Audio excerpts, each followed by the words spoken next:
శివుడి గొంతు నీలం రంగు వెనుక దాగున్న ఒక భయంకరమైన కథ ఈ మహాశివరాత్రి. పూర్వం ఒకసారి దేవతలు రాక్షసులు అమరత్వం పొందాలనే కోరికతో అమృతం కోసం పాలసముద్రాన్ని చిలకటం మొదలుపెట్టారు.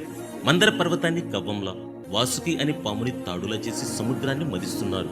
కానీ అమృతం రాకముందే సముద్ర గర్భం నుంచి లోకాలన్నింటినీ దహించి వేసేంత విషం పుట్టుకొచ్చింది.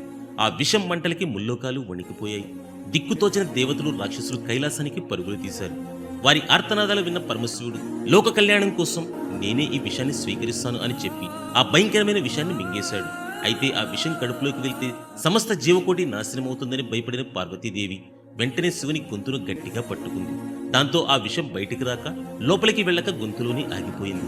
ఆ విష ప్రభావం వల్ల శివుని కంఠం నీలంగా మారింది. అప్పటి నుంచి శివుడు నీలకంఠుడు అయ్యాడు. ఆ విషం యొక్క వేడికి శివుడు మూర్చపోకుండా ఉండాలని ఆ రాత్రంతా దేవతలు ఆయన చుట్టూ చేరి అఖండ దీపాలు వెలిగించి భజనలు చేస్తూ ఆయన్ను మెలకువగా ఉంచారు. శివుడి వారి భక్తికి మెచ్చి ఆనంద తాండవం చేశాడు.